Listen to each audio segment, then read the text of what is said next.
you are required to work at any hour of the day. Wow. And I learned that the hard way. It was, weekends aren't really, if you don't check your phone over the weekend, you could really screw up. And I did. And Wow. so in my first month, I realized, okay, I can't actually, you know, You're I not. can't, Hmm. it was very hard to go home and be at home. It was very much like if an email comes in, I'm kind of obliged to check it to make sure that no one's requiring me to send dial-in details at midnight for a conference call. So uh it was exciting at the start, and I think I just felt I definitely didn't feel good enough Yeah. because the people around me were so intelligent, and a lot of them all went to Oxford or Cambridge, and Pressure. I Yeah. didn't. Yeah, and I just I shared an office with a partner. He was from Australia, Oh. and he was amazing. He was ridiculously bright, and he just knew the answers to everything. Wow. And this is a real benefit of being an associate or a trainee in one of these firms is because they put you with a partner or a senior associate, and you are just like a sponge. If you listen, you try Hmm. and absorb everything that you can hear from them, and like, wow, how did you?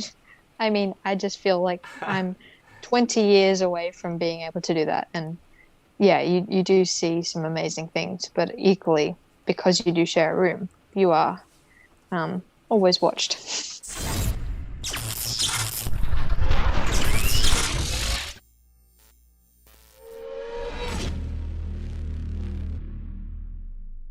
Good morning, everyone. Thanks for joining.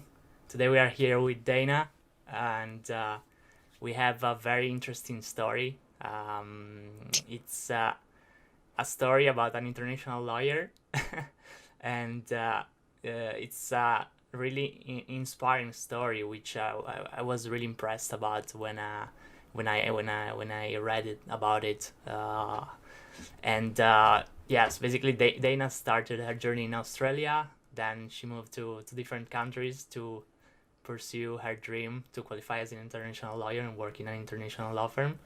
And yes, she traveled multiple countries and had different experiences. So it's very interesting, and it's a great example, I think, for students and for graduates who want to enter the legal profession.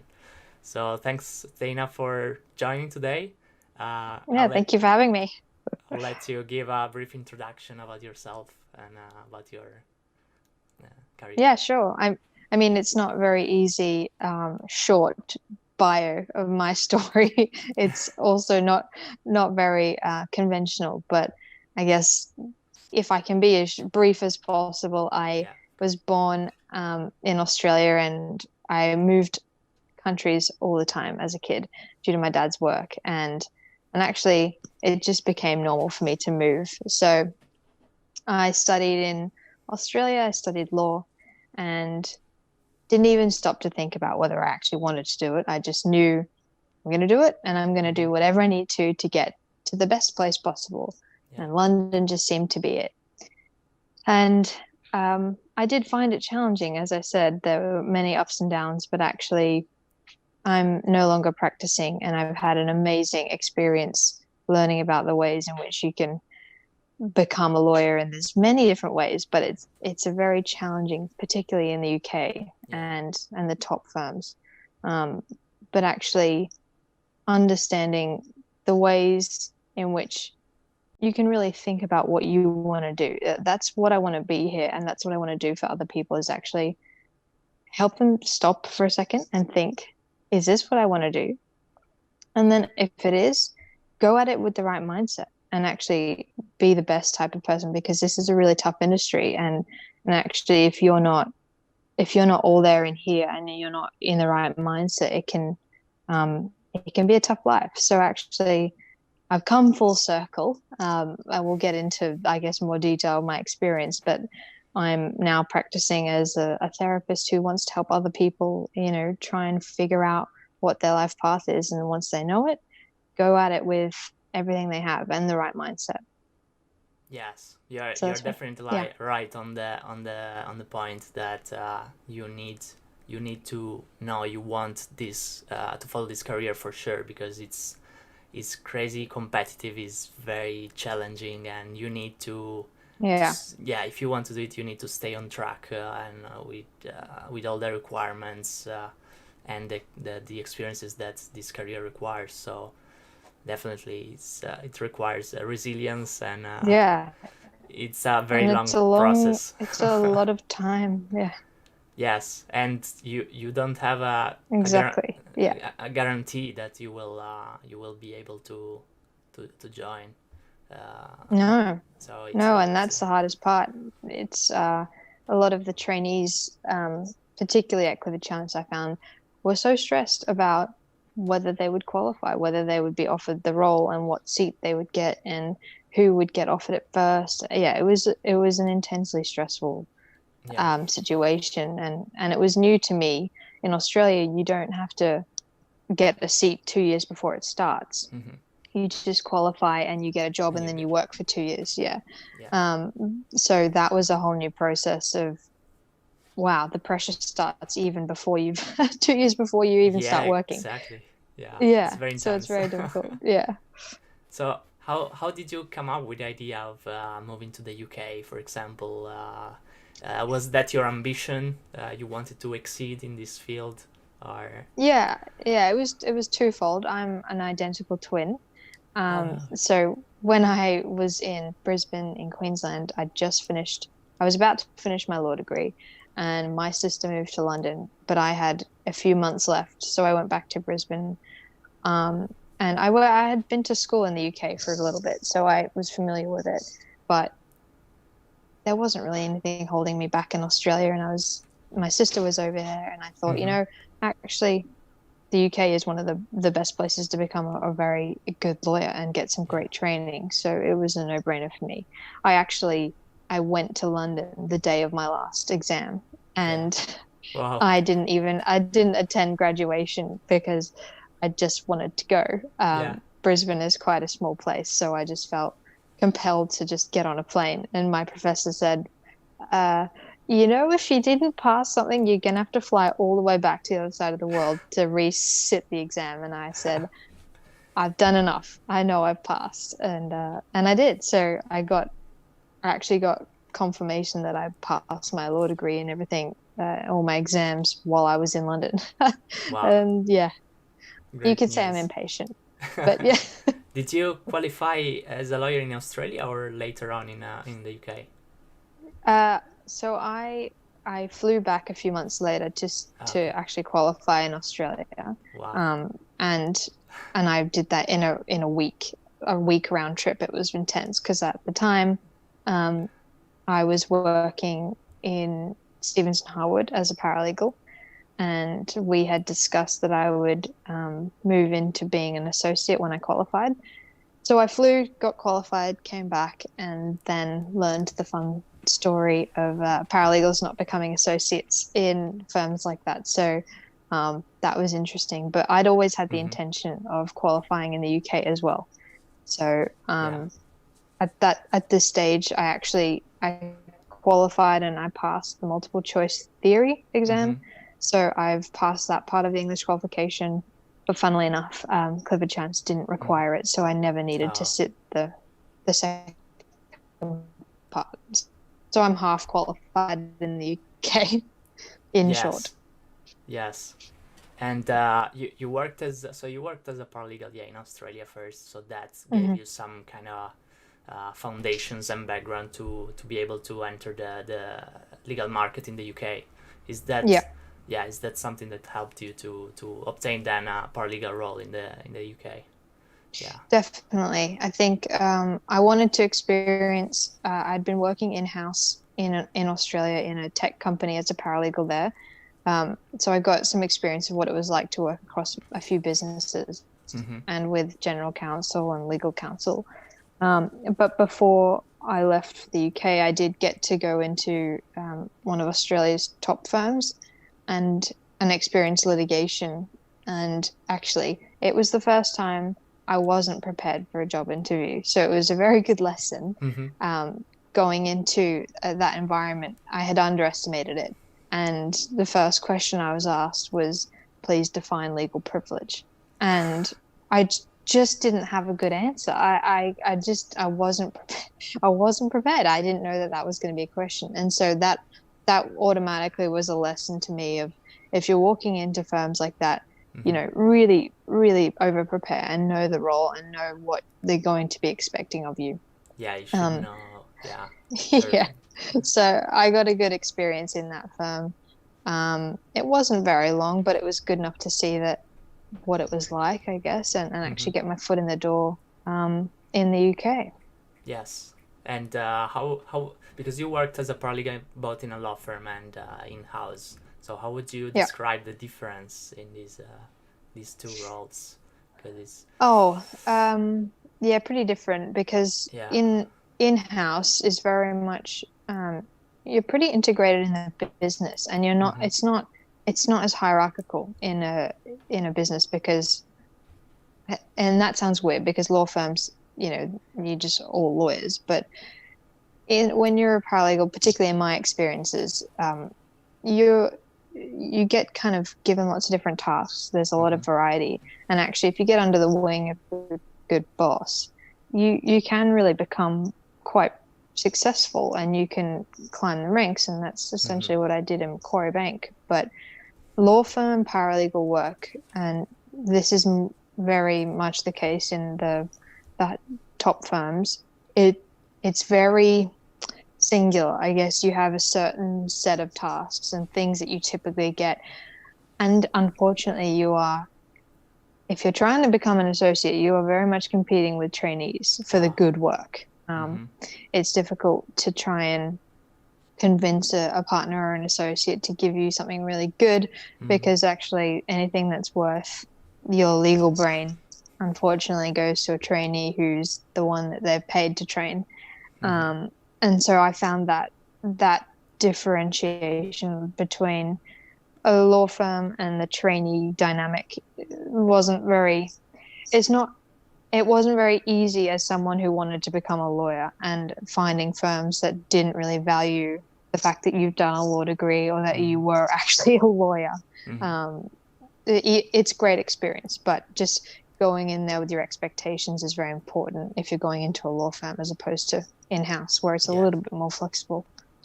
Yeah, I'm now working in house in it's a tech company, so Mm, that's why I wonder what the difference are. And I would say in yeah. house is you're very related to the business, so Mm, yeah, you work like the client is the company basically, and you have to work for the in the yeah. interests of the company. And yes, for Yeah, it's example, different. yeah, Yeah. yeah, I work in the biotechnology sector, so we deal with medical devices, for example, and that sort of things, products. So it's very Mm, interesting to see the perspective of the business, because you interact with different stakeholders in the company. You interact with finance, with the yeah. sales team quite a lot, so you understand different dynamics and different needs. Yeah. So Yeah. it's definitely very interesting. But yeah, Yeah. And I think one of the most amazing experiences for me, and actually the reason why um, I was able to find this role in Macquarie, which led me to become an mm-hmm, associate, was because at Stevenson Harwood, I did become very close with the partners and the associates, and they did trust me. And it got to the point where I did get really great mm-hmm, experience doing work a trainee or a lawyer would be doing.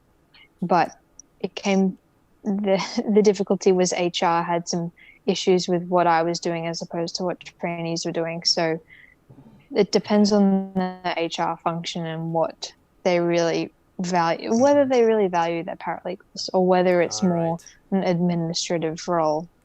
Because yes, what you're doing in your company, in your role, is great. And that's the opportunities that I got at Macquarie to really understand the business and actually say, I'd like to try this, mm-hmm, or I could do with some more responsibility and actually take a bit more control over it. So the minute I mm-hmm, tried to do that in a law firm, it's not very yeah, accepted, I guess. It's not very easy. okay. Yeah, I Yeah. understand. But it's quite incredible that it's so challenging to enter a law firm in the first place. For example, in London, Yeah. and then you Yeah. still have to compete to obtain a position as an associate and scale up that way. So it's Oh yeah. yeah. So you still have to compete with your peers, maybe as a trainee. That's Yeah, well, definitely. wow. That was and luckily I didn't ever have to do that. But as I became, when I went into Clifford Chance, I was very surprised at how competitive they all were. But also how friendly, like they formed lifelong friendships and they all knew each other from when they were studying as well. So that was something that was new to me. Um, but it was very much like when they all get sent to different seats or they're all trying to make a good impression. It is very much like who's doing more hours, who's billing more, or what work did you get? And yeah, So much it can pressure. feel yeah, Wow. I did not envy them at all. But equally, I said if you get an NQ position in this, particularly in asset finance, it's just the start. I mean, it's a very tough 2-year training contract, but then the real work starts. Mm-hmm. You know, it's really it's like you Wow. don't get it's kind of like It's never great. ending. Now this is full time. Yeah, Oh god. exactly. But Do you like yeah. sleep? Oh my god. Yeah. Yeah. Yeah. Very interesting. And yeah, so you managed to enter the aviation sector as a paralegal. Is that correct? As a Yeah. starting point, you entered the aviation sector, and then with that experience, you could manage then obtaining other positions in other companies. Yeah. Yeah. I mean, if anyone who sees this is actually wondering how they can become a paralegal or how you specialize or get some experience in different sectors, there are tons of jobs out there. Recruiters are constantly looking in different teams, and I just so happened to be following the commercial litigation experience I had, and I was put into the aviation litigation team. So it was simply about disputes relating to aircraft. And in doing that, obviously, when you're in litigation, you have to dig pretty deep into the detail and you have to understand what's going on with the cause of action and what are the underlying documents and that type of thing. So I was getting familiar with what aircraft leases look like and what parts of a plane like I had previous to that I had no idea, but you start getting to know all of this type of thing. But I was by no means an expert by the time I was a paralegal. I was just familiar with certain things, and all the technical part and yeah, exactly. And so I actually was told, and all my fellow paralegals who were with me wanted to leave, and they were all trying to find training contracts too. And I said, look, I've reached the ceiling. I was invited to go to a trial and I was stopped because the trainee needed to do that, not a paralegal. And I decided I would look for a new job. And because I had aviation litigation as my experience, just so happened across the road, Macquarie Bank in their air finance team were looking for a paralegal. And they thought, oh, okay, interesting. You've had some aviation experience. And I said, well, it's kind of limited, but yes, I do understand certain things. And that was enough to get me in the door. And then it was very much, as you kind of experience, I guess, in your role, I was part of the business and I did tons of different things, you know? Yes, definitely. And it flowed from there because it was... The more I spent 2 years at Macquarie, and I understood it was a business that owned aircraft. So in the, I'm not going to go into too much detail, but in the airline industry, actually a lot of airlines don't own their planes. This was quite a rare structure for a bank to have an operating business. They call them aircraft lessors, an aircraft lessor that owned a lot of aircraft. And actually, I was brought on because they just bought nearly 100 new planes, and it was about $4 billion worth of aircraft. So it was jumping in the deep end. I went from litigation to actually finance types of things and a transactional role. And that's why I got very quick very quickly familiar with what an aircraft transaction looks like. Mm-hmm. And 2 years later, Clifford Chance were very interested in what I'd been doing. So that's Yeah. how that happened. Yeah. Yes, it's incredible. Yeah. Yeah. Returning 1 second to the period when you were a paralegal, how did you find that moment in time? Because there are many paralegals, many graduates who apply for training contracts for years maybe and never obtain one. So how was your mood at that time? Were you positive about finding a training contract? Were you maybe having some training, some coaching on how to to get there? Or Well, I was pretty deflated when I realized that I couldn't make the paralegal to associate yeah. jump. Not in a firm that I wanted to work in anyway. So I genuinely was thinking, gosh, I have to become an associate in England. And obviously, I had applied for some training contracts, but I'm impatient, as you've learned. I wasn't going to apply for a training contract and wait another 2 years Mm-hmm. and work as a paralegal. I couldn't see that working out. So I was very, I had to reassess things, and I wasn't feeling great about working as a paralegal. It's not why I trained. It is, my aim became, okay, well, how can I find a better paralegal role that has a bit more flexibility? And that's why going in-house was a good idea. It's law firm experience is great, and I think it's crucial so that you can actually assess whether you even want to be in a law firm. Mm-hmm. And actually, if you want to be a lawyer, because you can study law and not be a lawyer, you can merge into a business role. But it was tough, and I think I just had to think outside the box, because every single training contract application, every single interview I had was very much like, we don't really know where you sit, and we don't really know where your qualification is because you left Australia so soon. And I felt like I didn't fit anywhere. So right. Wow. I just thought, I'm going to stick it out. So tough I'm coming from going. yeah Yeah, all the it way from was. Australia and anyway, being resilient and stay hopeful to find a position in the United Kingdom is very Yeah, and exactly. So my advice would be to think outside the box. Yes, yeah, definitely.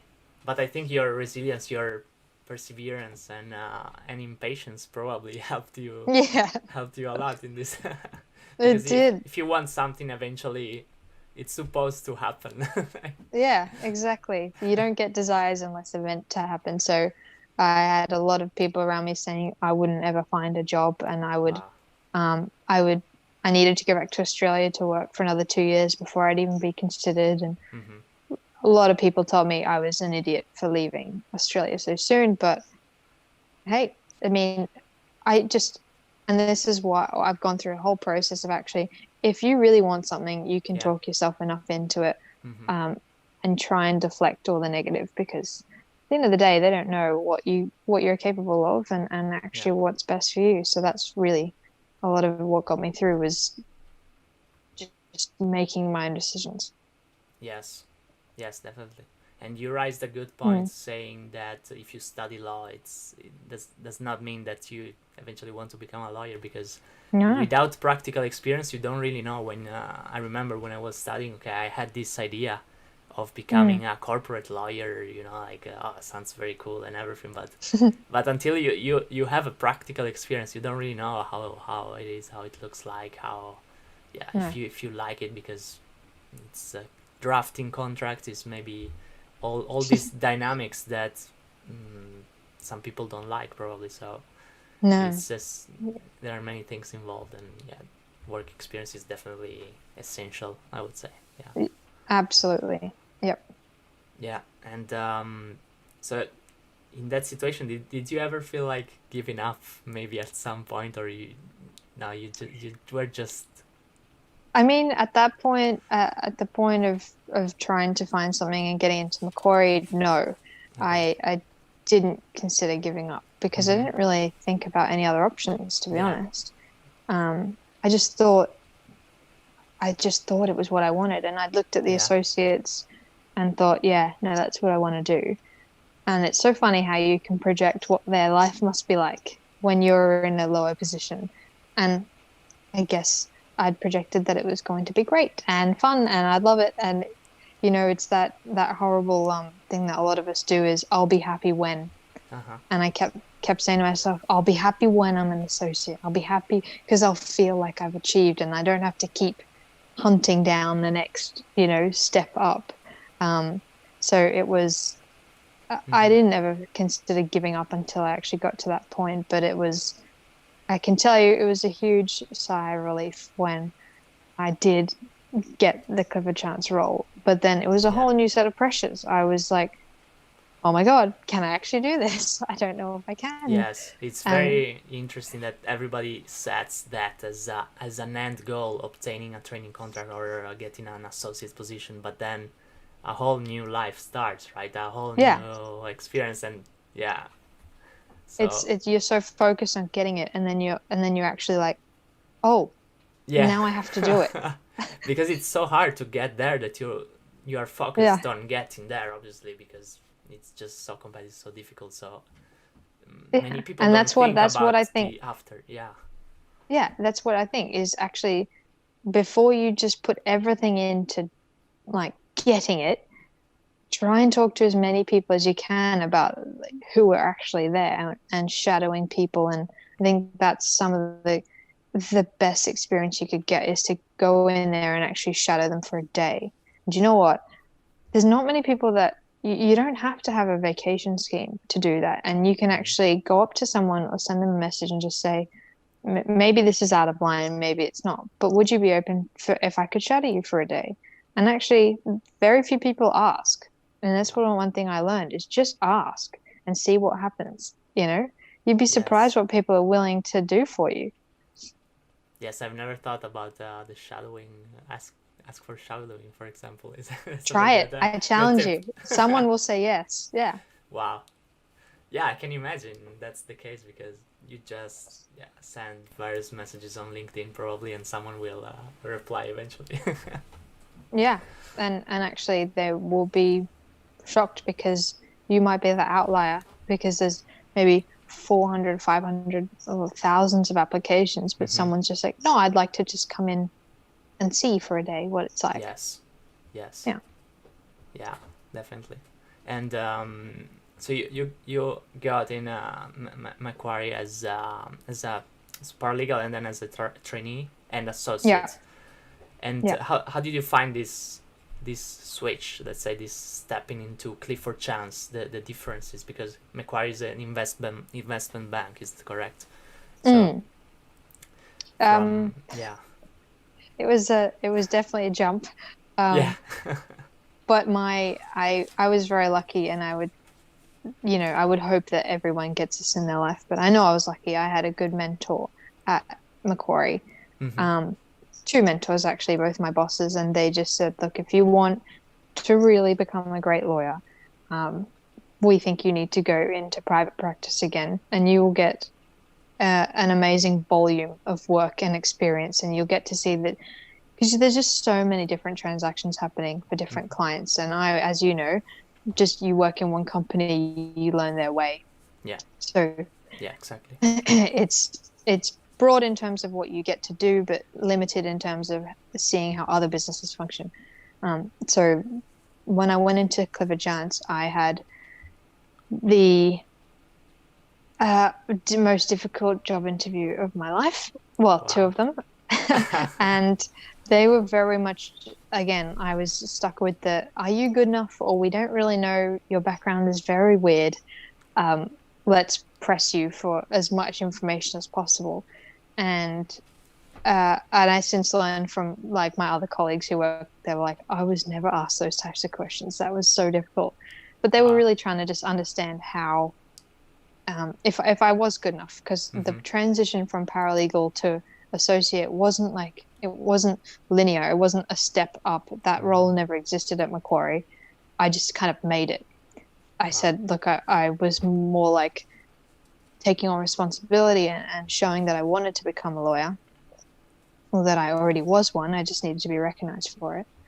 And then it was a jump, and the job interview was a great intro into, Mm-hmm. okay, I really need to use my brain at all times and all of it. Like I need to always be on. And Wow, I had to, 100%. adrenaline does amazing things for you, but you remember things you had no idea you remembered. And Wow. being asked very specific legal points and things like that was, I was very thankful for my brain at that point, but I used hypnosis in the entire time to just maintain my calm and Mm-hmm. actually just reinforce the fact that I was calm, I was confident, I was going to be okay, even though there's four men sitting in suits across from me, just hammering me with questions. Um, so that was Wow, my intro into it. And then I thought, wow, it's incredible. if I didn't get the job, I mean, at least I didn't make a fool of myself. And that afternoon they called and said, you got it. So I started, and they transitioned me quite easily. There was a 2 week finance training for all of the trainees and NQs. And so they said, you're more than welcome to go along to that if you like. So I did. So the first 2 weeks was kind of just attending workshops and listening to other Mm-hmm. professionals. It was amazing because Clifford Chance has some of the brightest minds, Yeah. like the guy that created the first CDO, which was the cause of the GFC, um, Wow. things like that. So it was amazing. And you saw all the trainees, and there's a few hundreds of them just hands up, asking questions, Uh-huh. super excited about life and everything. Yeah. Um, and then after that, real work started, and it was intense. Yeah, I can imagine. Yeah, and yeah, I mean it's incredible. You're surrounded by the best, Mm. best bright minds, and you always have to be, yeah, I mean, focused and 100%. Oh, So how you are honestly always having to be on. Yeah. uh, how did you find that? Like, what was that? How, let's say, how it used to be in your previous jobs, or it was a completely different environment? It was completely different. And Wow. it was completely different in the expectation that they had of you, because you are paid more. You are Yeah. given brand new phone, a brand new computer. There is a hairdresser, a gym, a swimming pool, a chef, an entire subsidized There's every. bar. There's Mhm. everything there so that you don't leave also, but also that you are privileged. Um, but that's not for free. You Mhm. are required to work at any hour of the day. Wow. And I learned that the hard way. It was, weekends aren't really, if you don't check your phone over the weekend, you could really screw up. And I did. And Wow. so in my first month, I realized, okay, I can't actually, you know, You're. I can't, Mhm. it was very hard to go home and be at home. It was very much like, if an email comes in, I'm kind of obliged to check it to make sure that no one's requiring me to send dial-in details at midnight for a conference call. So uh, it was exciting at the start, and I think I definitely didn't feel good enough, Yeah. because the people around me were so intelligent, and a lot of them all went to Oxford or Cambridge, and Pressure. I Yeah. didn't. Yeah, and I just I shared an office with a partner. He was from Australia, Oh. and he was amazing. He was ridiculously bright, and he just knew the answers to everything. And this is a real benefit of being an associate or a trainee in one of these firms, is because they put you with a partner or a senior associate, and you are just like a sponge. If you listen, you try Mm-hmm. and absorb everything that you can hear from them, and like, wow, how did you? I mean, I just feel like I'm 20 years away from being able to do that. And yeah, you do see some amazing things, but equally, because you do share a room, you are always watched. Yes. Yes. I mean, you indeed learn so much from these bright people, and yeah. Yeah, But yeah, yeah. exactly. But how would you describe the job? For example, the daily tasks. What were you involved with? Were partners assigning you work, or it was client based? Yeah, so my daily tasks and I was in asset finance. So Yeah, yeah, asset finance, uh, just briefly, I guess, is financing assets. yeah. So you are in a transactional role. We didn't do anything with litigation or um, we didn't really have much to do with starting the initial deals and agreeing them, although that was sometimes part of it. It was mainly, say, one company wants to sell or assign, the leases of their aircraft to another airline Hmm. or something like that. We would be involved, and actually, because of all my experience at Macquarie, I knew exactly what was needed if aircraft were being traded. Hmm. So it's very process. Once you understand the process and you're familiar with the types of documents, you can kind of figure it out, and Hmm. the one thing I will say is my team there was one of the best, and I always felt like I could ask the associates when I was unsure about anything, but Hmm. surprisingly I knew what I was doing. It was just a very big shock to me is the amount of work I had to do. It was not, Wow. whereas at Macquarie maybe I would be working on 2 or 3 or 4 transactions, I would have 11. Wow. And I would It's incredible. the organization you need to have in terms of email flow was Can the imagine. first lesson was like, okay, I've just had 400 emails and maybe I need to do something. They're not addressed to me, but maybe there's stuff in there that I need to do. So the first task of the day was always, okay, look at the emails, get on top of what needs to be prioritized. And I can tell you that if you haven't got good organization skills, you will struggle in that environment because of the sheer amount of work that you get and just sorting through what's priority, what's not. But yeah, so asset finance as a newly qualified associate, you are helping run transactions and Hmm. making sure that they close on time, getting the documents agreed. You're doing contract drafting and negotiation, picking up the phone, Yeah. holding conference calls with very big, important people. And that Wow. was another thing that was actually, if you didn't turn up to a conference call prepared, um, it was often a great way for them to see if you were prepared because Yeah. I was walk into a partner's room and they dial us all in, and we've got a syndicate of banks that we act for on the phone, and then mute, Daina, you'll be leading this call. Go. Wow.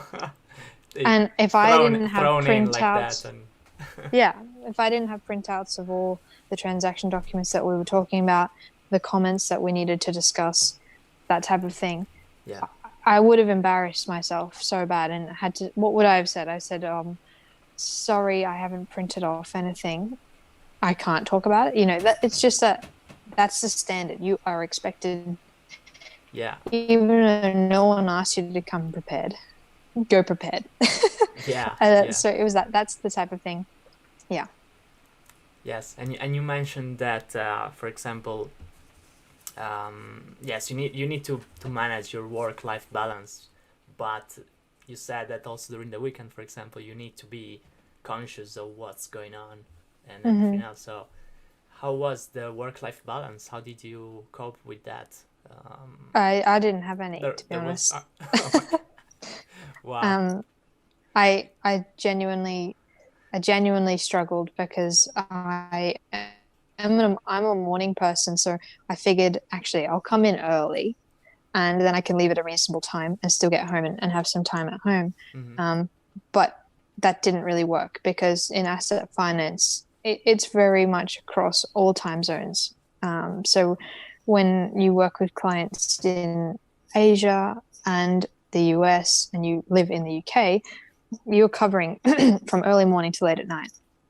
So Yeah, even if I came in early and I felt like I was on top of everything, my entire evening could be overtaken by America conference calls. So it, I soon realized, okay, yeah, maybe yeah. that's not going to work. You, And to you, be you honest, depend on time zones on other yeah, offices because the okay. So there's a it, collaboration between offices worldwide, basically. yep, yep, definitely. And um, clients, unfortunately, when they come to a place like Clifford Chance, they expect you to just answer.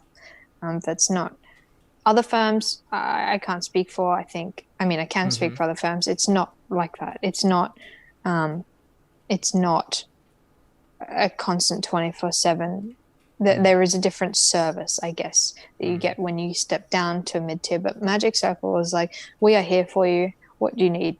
Wow. And when do you need it by? Because it's answer in a few hours or even less. Yeah. Yeah. If you had a missed call, you had to return it within 24 hours, or you had to follow up with an email at least.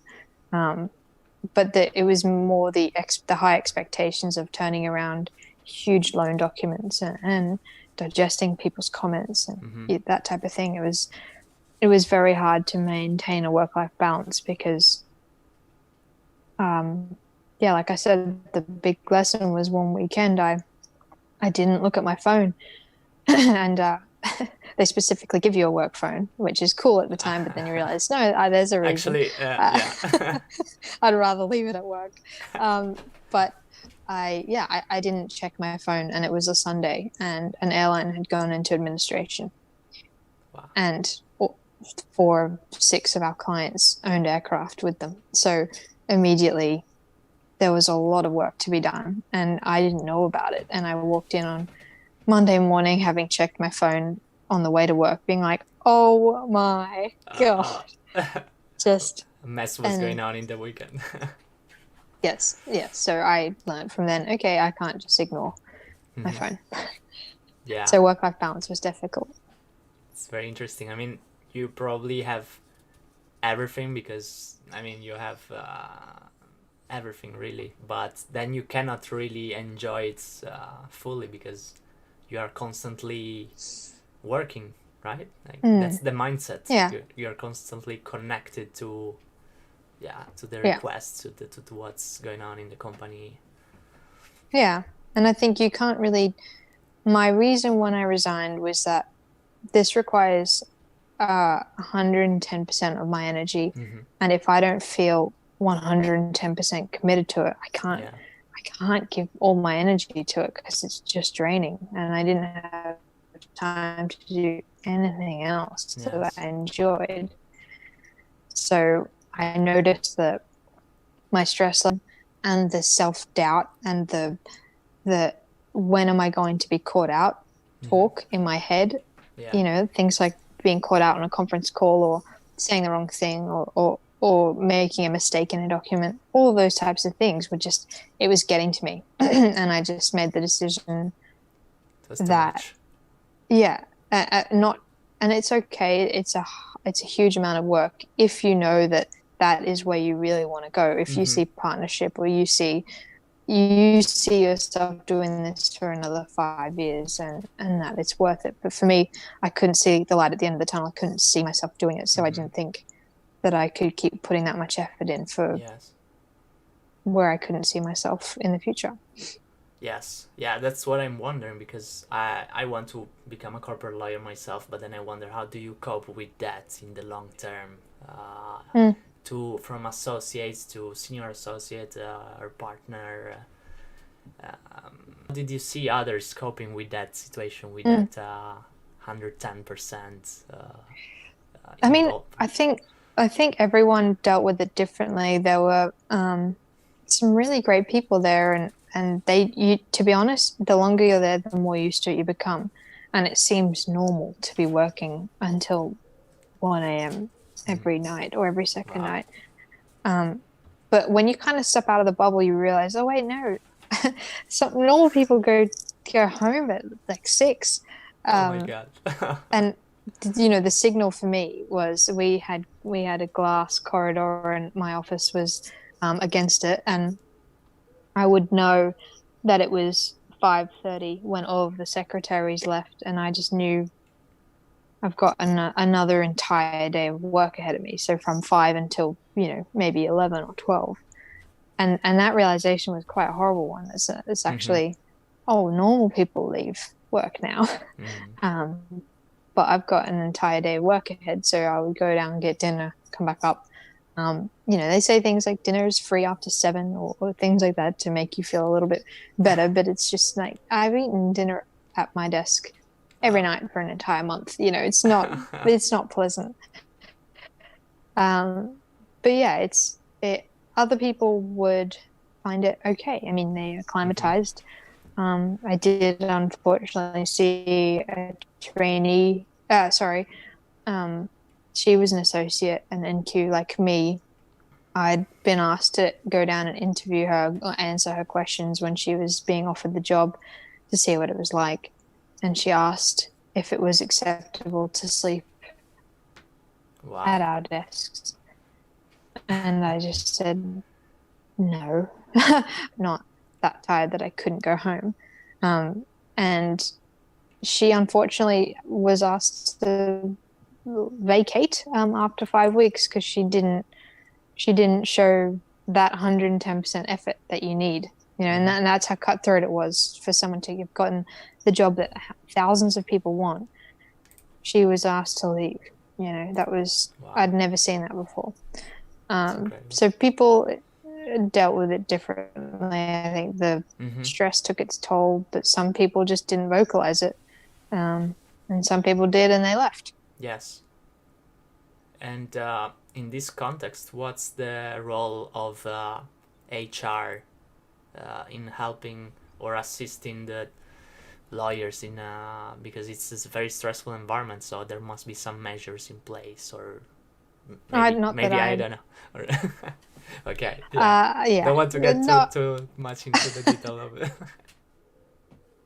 No, I will just say that there was an interview at the end, an interview at the start. I had a great woman who was there at the time, who isn't there any longer, but she was always interested to hear how I was going. But at the end of the day, like they said, you know what you're signing up for. So it's kind of like, okay, yeah, definitely. It's almost like there's nothing they could do. They can offer some support, but that's kind of it.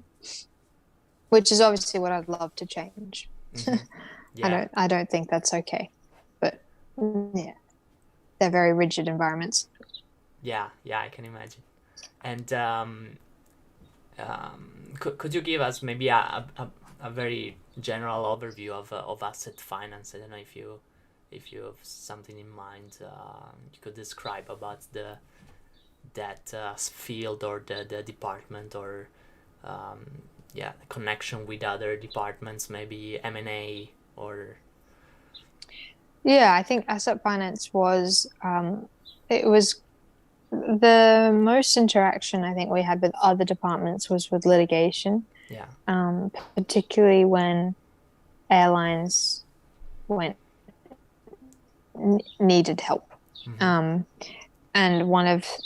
there are some amazing litigators at CC. So it was a really great example of when that same Sunday when that airline went under, we had to understand all the leasing arrangements with the airlines and the people who owned the aircraft, and at the same time getting injunctions trying to stop the aircraft being moved, because actually asset finance is that aircraft are used as security for money. So what a financier wants is to know that an aircraft is being well treated, it's being maintained, and it's being well looked after. And they also need to know where it is. And so when something like that happens, and insurance goes into default, because if an airline goes under, you've got many things happening, and you've got a lot of creditors who want to try and take the aircraft. Because what happens when it's like a house, right? When someone forecloses on a house, they want to sell it and get their money back. So that's what happens with aircraft. And often when that happened, we would engage with our litigation department. But to be honest, we didn't have that much to do with other departments. We dealt with asset finance teams across different countries much more often. So I would always deal with the Hong Kong or the Singapore, the New York office. We would deal with those colleagues much more, but crossover for me at least wasn't that much. I didn't have very much. So yeah, we had more than enough to do. Yeah, I can imagine. It was very it's an intense department, let's say, intense field to work in. And I heard a lot of trainees, because I was interested in the other seats that they were Yeah. doing, and CC always likes to have, and actually all the firms these days tend to try and get them to an international seat if they have another office. Yeah, and I was always intrigued to ask them what their favorite seat was or what they're enjoying, and Mm-hmm. more times than I can count, a trainee would be like, "Oh, you're the first person to ask me what's Oh, my favorite, or have I been enjoying it?" Like, wow, okay. Um, yeah, and actually, a lot of them said, "Oh, we hear asset finance is the scary seat," and so, um, that's the weirdly enough, reputation. yeah, because the day I started at Clifford Chance was the first day of the new trainees, so the first day of the new seat. So I was getting to know them, and yeah, there was a reputation, I guess, that asset finance was very difficult to Mm-hmm. work in because of the hours, and the team was great, but the hours and the work was a lot.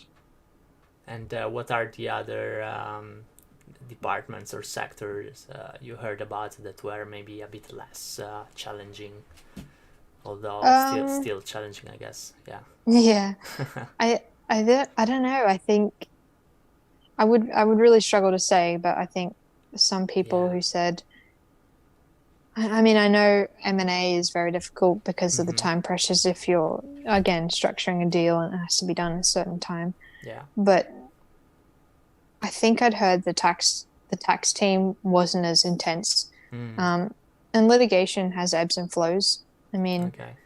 it's also very, again, when you've got a court date and you've got things to do, it can all seem like everything needs to be done so quickly. But yeah, it's hard to comment on the other teams in there because I didn't Mm. work in them. But it was Well, just known that asset mm. finance had a high workload. Oh yeah. Also on that point on going to court, do you interact with barristers for that, or how does that happen? Uh, Yeah. So when you are, if you're in a litigation team, as solicitors, we aren't. It's not our job to go and actually advocate in court. You brief a barrister, so you go to their okay. chambers. Yeah. Um, Solicitors typically do all the groundwork. They do the Prepare everything. Yeah. Yeah, so they understand the cause of actions. They're giving advice to the client. It's the solicitor-client relationship that is maintained. All right. Um, the solicitor will say to the client, "Look, we need to go to court. This is a likelihood. This is what we think we can do for you. But we need to brief a barrister." And they will all agree cost disclosure, agree the fees. Barrister fees are very high, and Oh. and then we would go to a barrister's chambers and say, this is all the evidence, this is what we think is the case, and then we would agree a course of action together. And so on the day, the barrister actually is the one that stands up in court and says the Right. entire argument. Yeah, I could never do that job. It's just like, Yeah. Yeah. It's so oh, interesting the difference about yeah. So the barrister has let's say discretional power in deciding the direction to take in court, or it yeah. all. Okay. So the Well, yeah, I mean, to an extent, but yeah. barristers are like, they're like contractors, right? They run Yeah. their own business, and they are known for the work that they've done, and Mm-hmm. generally are very experienced depending on what you do. I worked on an amazing litigation for the government of Libya, and Wow. it was uh yeah, so the It's incredible. counsel that you brief is very experienced, and they have their own opinions. Obviously, it's great if they agree with the solicitor, because then the law should kind of be uh black and white, but it never is it? Um, but yeah, a solicitor will always listen to a barrister if they disagree.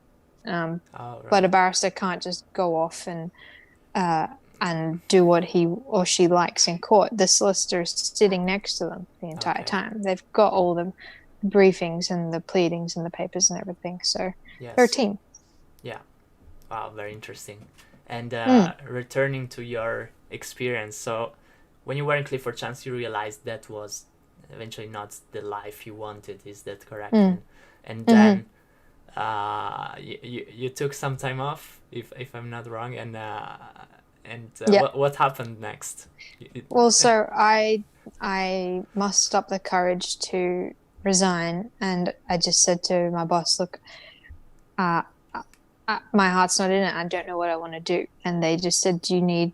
And they were great. They said, "Do you need some time? We'll give you 3 months, and you can come back. Wow. Or maybe you'd like a job in another office." And I was tempted, and then I said, "You know what? I actually can't make that promise. I would feel really guilty if after 3 months I still didn't love it." So I just decided to say goodbye, and they asked me what I was going to do. I said, "I don't have another job." Wow. Good thing about Very a magic brave. circle firm is that you have some savings because you don't do anything with your money. Yeah. um, and so I had the ability to just go and figure it out. So in my all my spare time, I did a quick course in teaching English as a foreign language. And I thought that would be my ticket to at least doing something to earn money while I was traveling. And it's very easy to work in Europe and teach English to children and things like that. So I decided to go skiing first, and my now husband was there, and we'd Yeah. met on a holiday, and I just thought, well, I'm going to take a huge leap because I've just been so conservative, doing what I needed to do, and actually, no, I'm going to go skiing. And I went there for about 2 months in Austria, Oh, and you stayed 2 months. decided, Nice. That's nice. yeah, Wow. yeah, and I had found an Italian family to go and live with for a month, and I went and taught their children English. They are still like my second family. I love them so much, and yeah, I spent about 6 months, I guess, just traveling and teaching, and then decided maybe I need to give it a go again. Maybe I need to be a lawyer again. Maybe I just needed time off, and I was offered a job in Sydney, Mm-hmm. and that's when I went to HFW. Again, back into asset finance because I'd known the partner there based on some experience I'd had in Yes. London. I met him. Yeah. How did And you again, react to this offer? Because it was a bit like getting back into that world. So. it was a tough one, to be honest, because the I was teetering on the edge of spending an entire season in Austria or taking a job as a lawyer again. Totally different ends of the world in totally different jobs.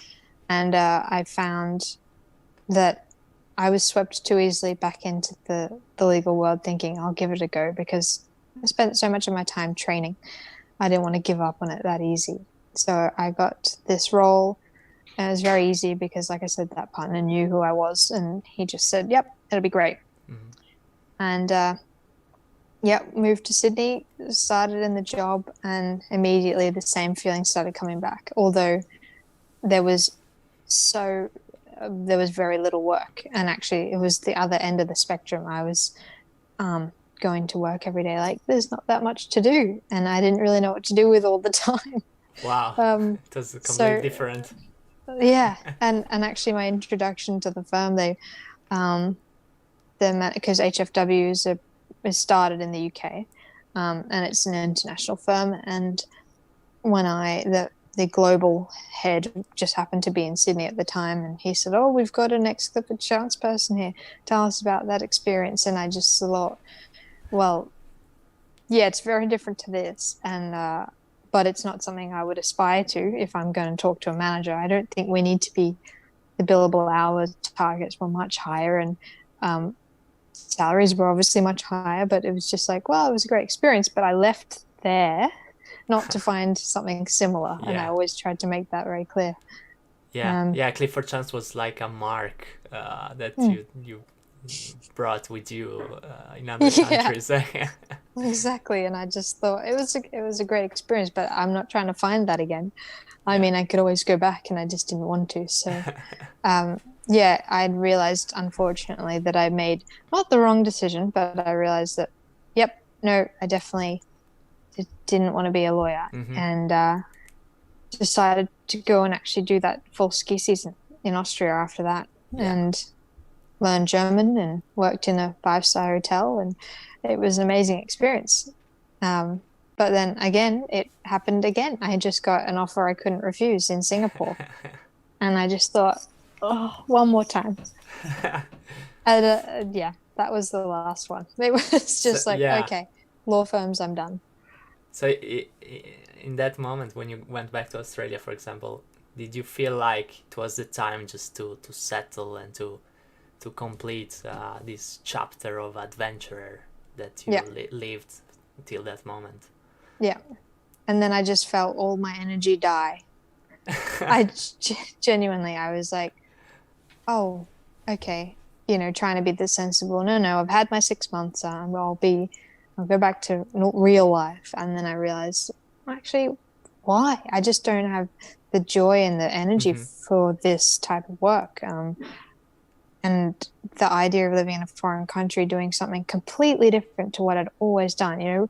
I met tons of different people from all Yeah. over the world working in hospitality, or they just ski. And I was fascinated with the fact that they didn't see corporate life as the normal, like the Mm-hmm. stable. They were able to just take seasonal jobs and enjoy the life as it comes. Now, obviously, it's not, um, the most stable way to live your life if you're wanting a mortgage and a house and all that type of thing. But they were happy. And I Mm-hmm. think I was really drawn to that. Yeah, it's Yeah. a kind of simple life, but you have all you need. You have some Yeah, time off. You have maybe good work-life balance. exactly. Yeah.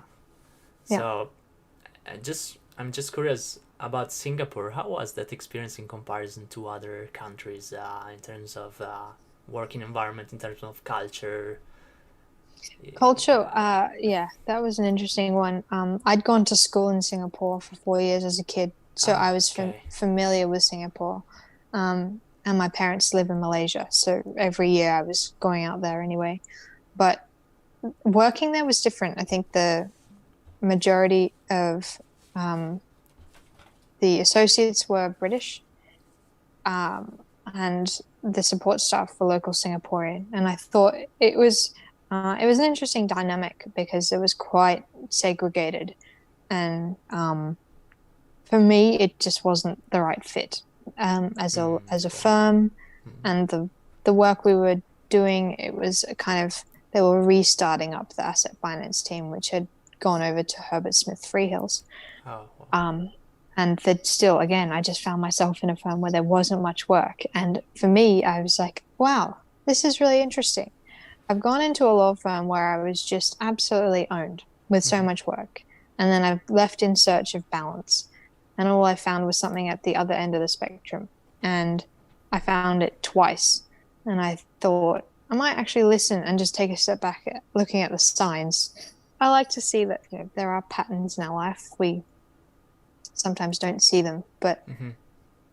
there was a reason why things just didn't keep fitting. And I decided to actually just listen to it and like, right, I've tried enough cities and jobs to know that it's not the place or the people. It's actually what I'm doing that isn't right. So that's Okay. when I finally made the decision to stop.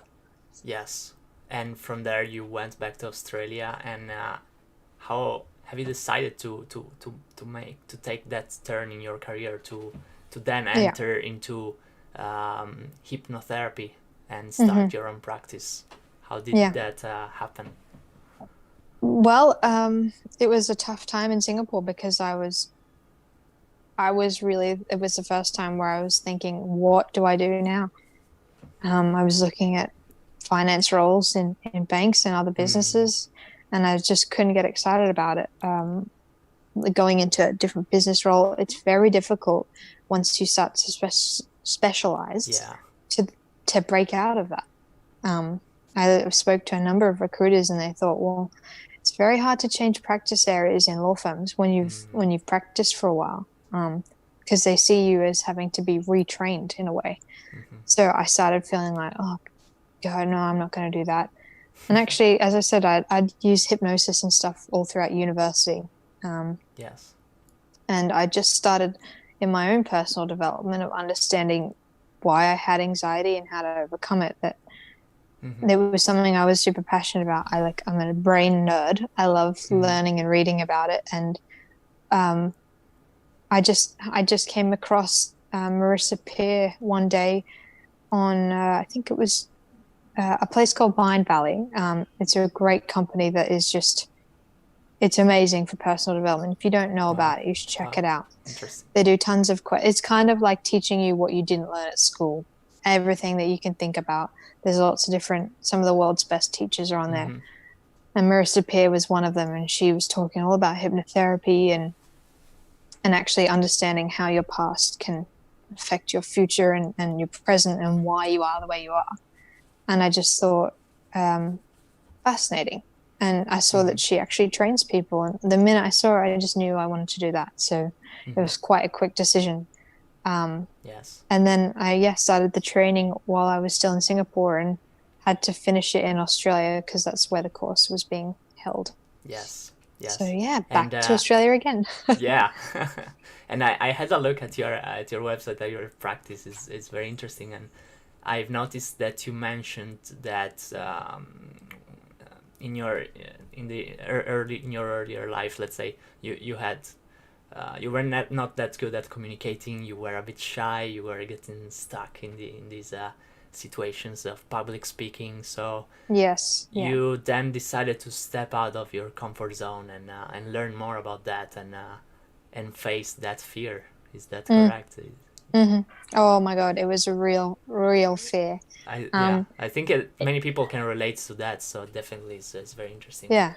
Well, like I always, I would blush, and I remember having worked through like with hypnosis to understand when it started, and typically our lives are, there are some of all the events we go through, right? And the emotionally charged ones are the ones that we typically hold on to. Mm-hmm. And the one for me was, again, I was a new kid after having moved school again, and asked to introduce myself, and I went bright red, and two students decided to just point and laugh and actually point it out. And from there, it became a fear of actually going through that again, of like everyone looking and saying, I was different, or I was embarrassed. And it then just led me to be never putting myself out there in fear of looking awkward or embarrassed again. And so I hated being called upon at school and speaking to the group. And I kind of overcame that quite well at university with all the hypnosis I was doing. And it just all came back when I was stressed at work at Clifford Chance, because I wasn't taking the time to really focus on it, and I hadn't really overcome the root cause. So it was a definite fear of mine, but amazing to learn that you can overcome it. Yes. It's just something you learned, and you just have to unlearn it. Yes, it's all about practice eventually. For example, I was also quite shy in the past, and I don't know, communication, public speaking were something I was absolutely afraid of. And then I decided, okay, let's break out of that and let's face that, because I want to be a great speaker. I want to become a great lawyer, and I have to face that, because it's just required in this profession. So that's how I started, maybe communicating more with people, engaging, networking, participating in events, creating the podcast. All these things together helped a lot. And I think that's you discover great things along the way as well, things that probably you never knew about yourself, something that you can achieve, and all your potential is great, really. Oh, we limit ourselves so much in our mind. It's crazy when you actually just say, it's all in our minds. I'm gonna do it. I'm gonna do it. And it sounds crazy to people, and then you actually do it, and then it's one of those things was thinking I was good enough to work at a magic circle firm, and then I did it, and then you're like, oh, wow, what next? That's it. Yeah. And then you get used to it, and it becomes very, you enjoy it probably. Yeah, exactly. So you got into hypnotherapy, and you created your own practice. And how do you find that? How's the this new word? How is this Mm. interaction with customers? Probably listening to many stories, helping Yeah. people develop your potential. Yeah. Yeah, I think it's well, it's very rewarding. I will say Mm. that I can impact someone's life really Mm-hmm. in a nice way. I think one of the biggest things for me, and a lot of people, particularly with anxiety and depression, is not knowing why you do what you do. Yeah. Like, why are you spending all your time doing that? And am I even noticed? Like, there's no meaning. And one thing I do now is I have meaning. And even if it's one person that I've helped do one thing differently that might change the direction they take in their life, I love being able to do that. And just almost helping people with the exhale. Yeah. Particularly, I focus on anxiety and depression, stress, and low confidence because they were all the things I had. Mm-hmm. And I think they are prevalent across tons of, everyone has experienced something like that in their life. But the people who are stuck in those horrible loops are the ones that are so thankful when they actually understand, oh, it's all in here. I'm not giving them anything other than guidance and a bit of education about what to do. And together we go through. I try and do two different things. I think there's no one solution fits everyone. But again, there is so much to do of why we have, particularly if it's a real intense anxiety or something, where that came from. And you weren't born with it. You're not a baby that's anxious. You're not born stressed. Mm-hmm. These things we pick up in our life, you are born with confidence and slowly it deteriorates over life. You just Yeah. have to figure out sometimes understanding who took it or who made you feel that you weren't enough.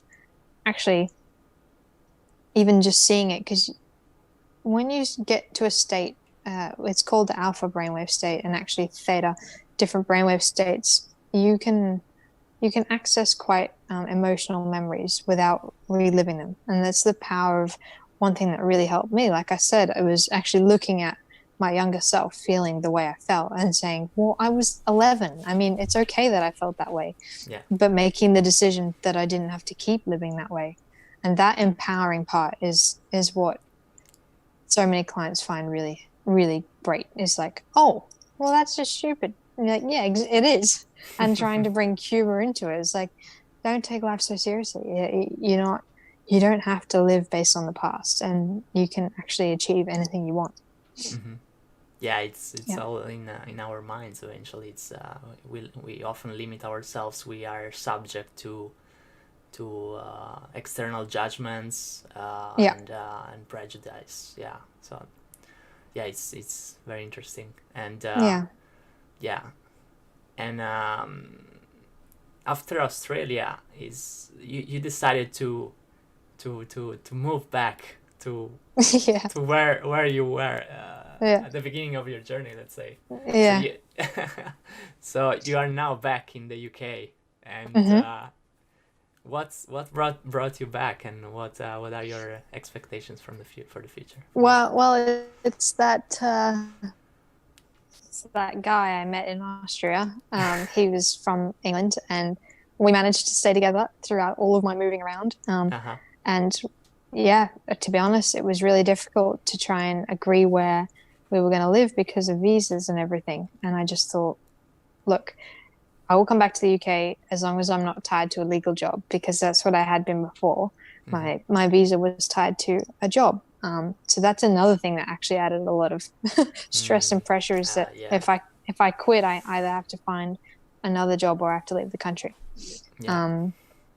So with this one, we are now together as husband and wife, and I'm here Mm-hmm. on a spouse visa, and it was just the way forward, because Australia Yes. maybe later, but not for now. Yeah. Yeah. And you're planning to continue your practice in the UK, and yeah. Yeah. Well, actually, I'm trying. I'm actually building. I've incorporated a company yesterday. Oh I wow. will be creating a program. It's going to be called the All In Collective, Oh. and I want to create a collective of people who are all about being all in, because as you can tell, it's kind of what I do. When I see something, I'm just like, no, I throw myself in it, because I don't think you can really feel fulfilled unless like you are actually able to feel all in something and turn up as yourself every day. Because so many people turn up to work and life like having 2 or 3 selves. They have their home self or their relationship self, and then they have their work persona. But I don't think there should be a divide, and it's the divide that actually makes people start to build up this, whole host of mental issues when you're not yourself. And so I'm starting a team of like mind training, particularly with younger kids, trainees, paralegals, universities, schools, trying to help them understand that it's all in here. And actually you need to, a cool way of saying it is like, we want to teach them early what we learn late. Yeah, exactly. Yeah. So having gone through all of the stuff I've learned, it's like, no, honestly, take some time. Who are you? What do you want? Look at what this is, because your brain and your mind are amazing, and actually get a hold of it before you enter the workforce, because it's you. I just think this generation and the one before us are full of miserable people, and I just would like to avoid that. Yes, I mean it's very interesting because now we are in this golden age of coaching, and it's something that I discovered here in the UK, and it's definitely something that you need if you haven't learned all these things, and how to face certain situations, how to obtain a training contract, for example, all these situations. Exactly. So it's definitely super helpful. Yeah. Yeah. Well, so I will be available, for I do one-on-one, and then also I'm still in the process of building this program, but at the moment I'm just seeing clients one-on-one to do things, all manner of things. And actually, I never planned on focusing on younger generation. I was actually focusing on professionals, but the universe has a funny way of sending clients to me that I haven't asked for, and I learn from them. And so actually helping a lot of kids and teens through anxiety and depression has been super rewarding. So continuing my practice, and we'll see where it goes. Yeah. Well, let us know how it goes, so that we can I will, of we course. can spread the word as well. Yeah. And I want you to, I hope everything goes well for you, and that you take the time and stop and think about it, and actually find a really great career. You'll be great. Yeah.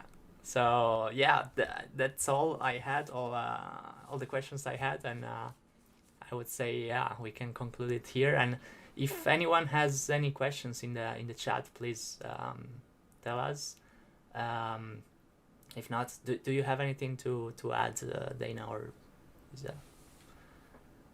Yeah, no, I think I'm good. We covered everything.